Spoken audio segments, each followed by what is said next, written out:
Ángel Rojo, aunque él realmente odiaba este título. Es el primarca de la 12ª Legión, los Perros de Guerra, a los cuales él terminaría renombrando como los Devoradores de Mundos. Angron es uno de los personajes más fascinantes de este universo, pues nos presenta un hombre que sufrió desde el instante mismo que ganó conciencia. Todo lo que ha conocido es sufrimiento y los pocos momentos de auténtica felicidad se le fueron arrebatados de la peor forma posible. Pero, en el momento que ganó control sobre el destino de otros, cuando le tocó ser un líder para su gente, se volvió un tirano sediento de sangre que buscaba de la forma más sádica posible lastimarlos en un intento de desquitarse, convirtiéndose en aquello que despreciaba y sentenciándolos al mismo horrible destino. Es verdaderamente todo un dilema que deja a la comunidad pensando sobre el verdadero carácter de una persona. Claro, ya en un video aparte podremos hablar a profundidad de la compleja mente de este hombre, pero por ahora quédate con que cuando digo que Angron busca torturar a sus hijos, lo digo en serio. No tenía problemas en matarlos en inesperados arranques de ira y famoso era su decreto de que su legión solo tenía una cierta cantidad de horas para conquistar un mundo. Si fracasaban, el 10% de ellos serían ejecutados, si es necesario, por sus propias manos. Todo era tan horrible que sus propios devoradores de mundo pensaron en traicionarlo incluso antes de la herejía de Horus. Varios de sus hijos, llevados por la ira, se atrevieron a hablar frente a él, negando sus órdenes de matar a sus hermanos solo por caprichos sin sentidos, lo cual terminaba en un primarca perdiendo el control y masacrando a todos por igual. Angron verdaderamente representaba una amenaza para todos constantemente. Algunos quieren creer que debajo de toda esa violencia se encontraba una buena explicación para justificarlo. Los clavos del carnicero no le permitían pensar claramente. El odio al emperador lo cegaba por completo. Era la influencia de Khorne. Y si bien estos eran elementos que contribuían, en especial el odio al emperador, la verdad es que en las acciones de Angron existe la clara señal de un sadismo a duras penas contenido. En varios de los relatos se describe cómo Angron sonreía o intentaba ocultar de mala manera su alegría. Él quería lastimarlos, le gustaba lastimarlos, no sentía el menor amor o compasión por ellos. Nunca les importó en lo más mínimo, a pesar de que no tenían la culpa de todo lo que le había pasado. Ellos eran verdaderamente inocentes en toda esta tragedia, pero aún así serían sus víctimas. Sin lugar a dudas, todo esto se deja más claro en los sucesos del planeta Bot. Verás, era uno de sus principales mundos donde conseguir reclutas. Durante mucho tiempo, este fue duramente supervisado por el Imperio para evitar que Angron le hiciera cosas raras. Así pues, cuando inició la herejía de Horus, todas estas restricciones se eliminaron. Fueron los devoradores de mundo quienes más marines espaciales habían perdido durante los primeros combates, por lo tanto, necesitaban una forma rápida de reabastecer sus filas. Angron, demostrando un nulo interés por su gente, ordenó a Lorgar que trabajase en una nueva forma de producir marines. Angron recorrió las planicies de Isban V para arrancar la semilla genética de sus hijos caídos. Luego se le entregó a Fabius Bile, entre todas las personas, para que las modificara. Pronto se creó en Bot un sistema de gestación artificial entre ciencia y magia, y aquí surgirían marines en cuestión de meses, acelerando de sobremanera el proceso. Estos pobres desdichados serían bombardeados en su subconsciente con los recuerdos de otros campeones para que emergieran como verdaderos veteranos. Miles murieron entre agónicos dolores, otros tantos se volvieron completamente locos. La contaminación del proceso era increíble, quemando ciudades enteras para contener la infección, pero Angron poco o nada le importaba. Aquellos soldados que lograron emerger eran monstruosidades deformes, no tan fuerte como un marine espacial, pero poseían las memorias de miles de héroes caídos, por lo que tenían una experiencia invaluable. Estos monstruos emergían con los mismos clavos del carnicero que Angron, por lo que no conocían otra emoción que no fuera la rabia y la sed de sangre. El Ángel Rojo los lideró en una cruzada para masacrar las estrellas. No le importaba. Le daba igual liderar ángeles o demonios. Para Angron, todo era lo mismo. Solo su venganza contra el emperador era lo único que realmente valía la pena. Existe la teoría de que cada primarca representa un aspecto del emperador, su intelecto, su valentía, su astucia. Muchos creen que Angron debió haber sido la amabilidad, su compasión y piedad. Si ese era el caso, verlo convertido en esta monstruosa criatura es solo un recordatorio más de lo inclemente que es el universo de Warhammer 40.000. Roboute Guilliman es uno de los personajes más fascinantes que podrás encontrar en este universo. Guilliman es un absoluto favorito del público debido al increíble trato que le han dado en las diferentes novelas que aparece. Para muchos, uno de los primarcas más humanos, alguien que realmente poseía un alma, pero que no era perfecto de ninguna manera, un hombre con sus fallas y virtudes. ¡Diablos! Siento que podría ser todo un video de 30 minutos solo de curiosidades de Gilliman. Ya no hablemos de su historia, personalidad y forma de ver el mundo, desde los grandes días de la Gran Cruzada hasta la desesperada actualidad del 42º milenio. Es quien carga en su espalda la esperanza de nuestra especie para alcanzar un nuevo mañana, y por cansado que esté, no parará de intentar salvarnos a todos. Algo más fácil decirlo que hacerlo, pues irónicamente, la mayor amenaza para la vida de Guillermo no es solo la constante amenaza de los dioses del caos, la expansión de las razas Xenos o la pérdida constante de tecnología gracias a 10.000 años de estancamiento.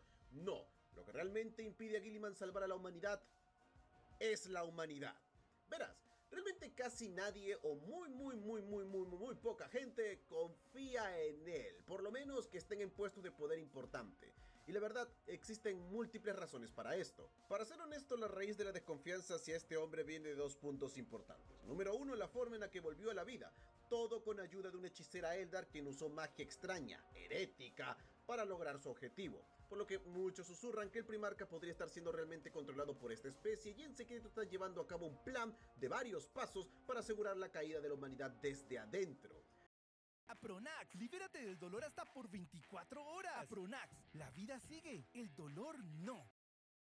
Segundo, y más importante, el rechazo del Primarca hacia la religión. Gilliman ha expresado en múltiples ocasiones su desprecio hacia el credo imperial, negando la divinidad del emperador y sobre todo la suya propia al ser su hijo. Esto puso a la gente muy nerviosa, pues si no cree que el emperador es un dios, si no lo adora o busca complacerlo, ¿qué es lo que realmente limita a Gilliman de tomar el poder?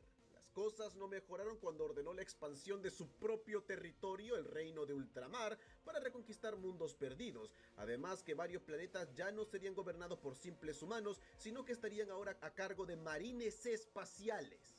Sus marines, por supuesto.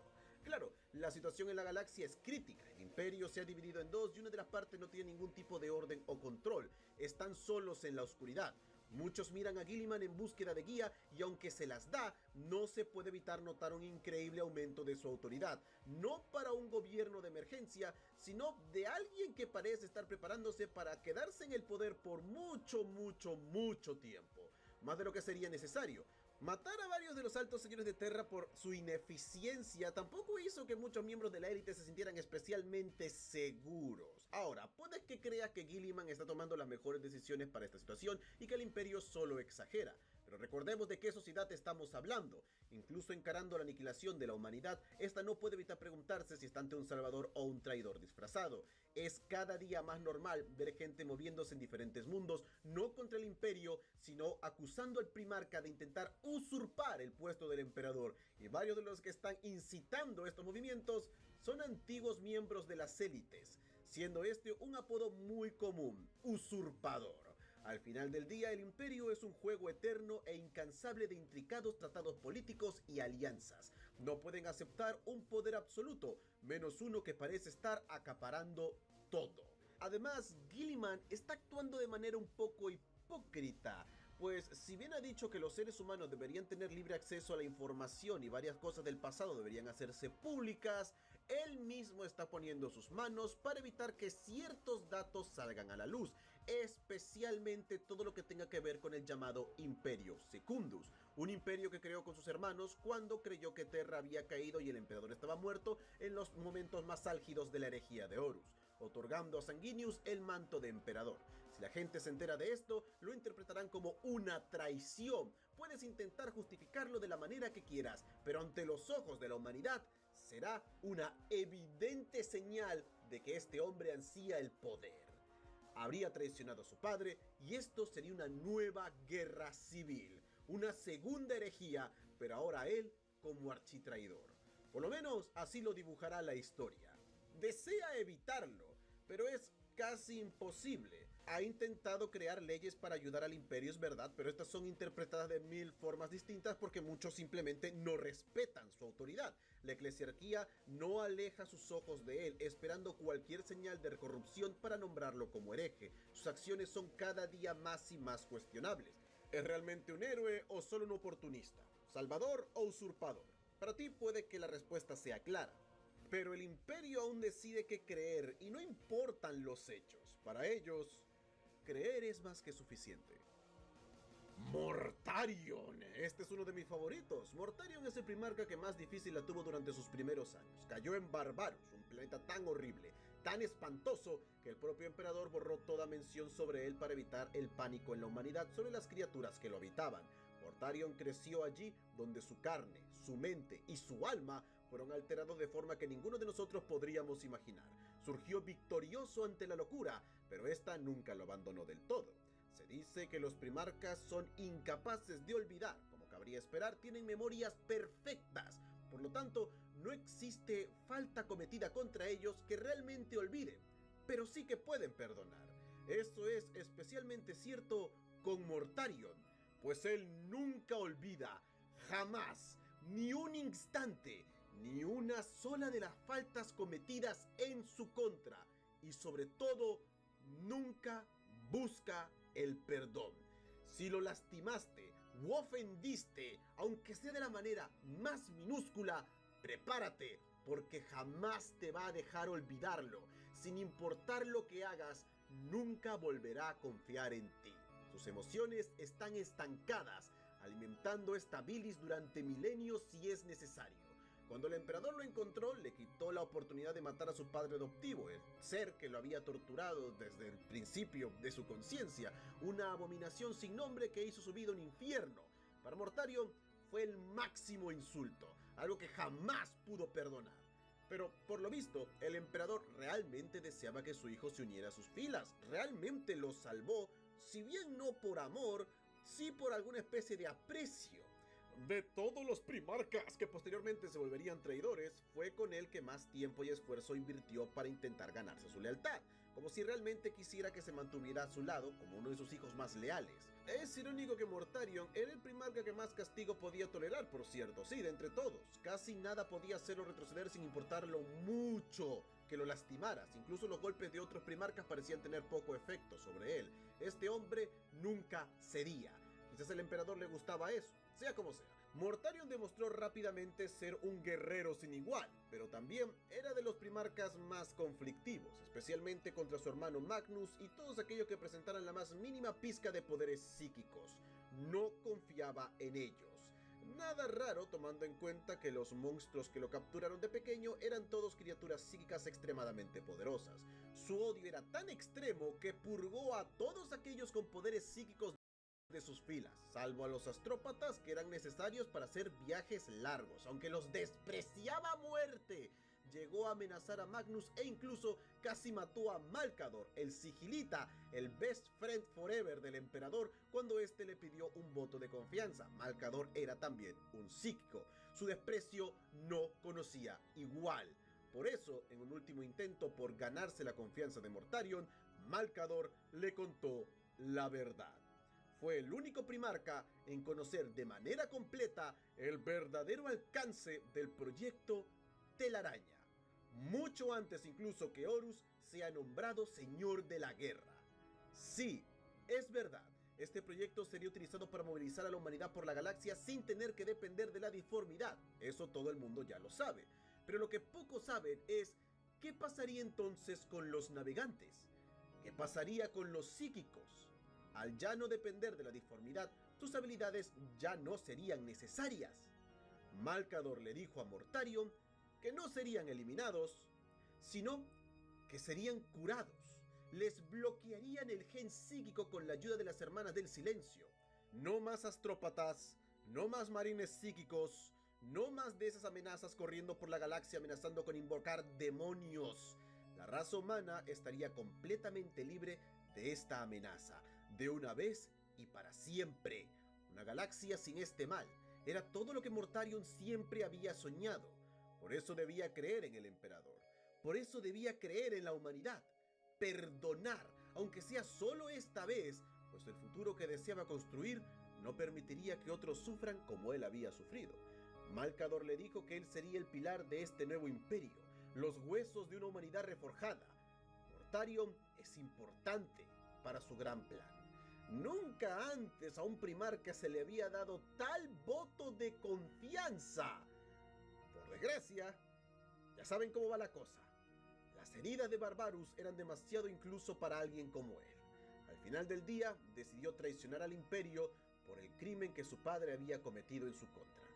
Incluso ahora sigue recordándolo, y ni la muerte puede detenerlo, pues Mortarion buscó en la disformidad el alma de su padre adoptivo, el monstruo que lo torturó, para mantenerlo encerrado en su recámara, torturándolo por toda la eternidad, incapaz de perdonar o avanzar, eternamente furioso, eternamente en guerra.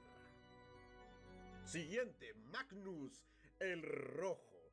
¡Dios, Magnus! Tengo historias de este tipo para hacerte llorar o reír. Magnus es el primarca que ejemplifica el dicho de el camino hacia el infierno está pavimentado de buenas intenciones. Pues fue por su culpa que el gran proyecto del emperador se vino abajo. Este no pudo participar en la herejía con sus custodes, permitiendo que todo escalara de mayor manera.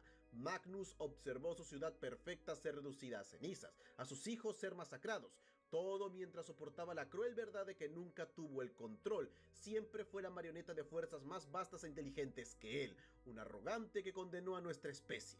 A pesar de que Magnus unió a los traidores, esto fue un acto más por necesidad que por voluntad propia. ¿Era eso o ver morir todo lo que había conseguido? De allí que realmente evitaba participar lo más posible en todo el asunto herejía. Él seguía considerándose a sí mismo como leal al emperador. Sabía que Leman Russ fue engañado, y si bien no lo perdonaba, sí que entendía que el emperador nunca realmente intentó acabar con él. Entonces, ¿por qué no buscó redención?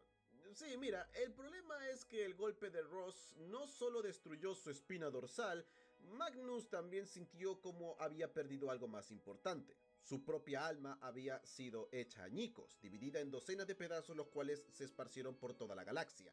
Cada fragmento, creía él, contenía un elemento importante de su psique. Mientras más tiempo pasaba en la disformidad, más enfermo se volvía de su nuevo yo. Se notaba más vacío, carente de emociones salvo el constante deseo de venganza. Su arrogancia se hacía más grande. Magnus estaba desesperado. Se dijo a sí mismo que uno de los fragmentos faltantes debía ser su humanidad, su amabilidad, su corazón, lo mejor de él. No podía soportar ni verse al espejo. ¿En qué se estaba convirtiendo? De esta manera comenzó la búsqueda de los fragmentos, esperando en lograr volver a ser quien era antes. En una visión observa su fragmento, radiante, bondadoso, humano, yaciendo en las manos de un anciano. Era su tío, Malcador el Sigilita. El fragmento final estaba en Terra. Sin unirse al combate, Magnus se escabulle en el castillo ayudando a múltiples personas, salvando la vida de inocentes. Al final, se logra encontrar con Malcador, el cual lo invita a hablar. Ambos discuten sobre todo el tema de la herejía. Hablan de Próspero, donde Magnus recibe unas honestas disculpas, una promesa de justicia. Por primera vez en mucho tiempo, el primarca sintió que estaba siendo redimido, que existía una esperanza, que podía levantarse de todo esto. Entonces le pide a Malcador el fracaso que había hecho para llegar allí, la gente que había salvado sin realmente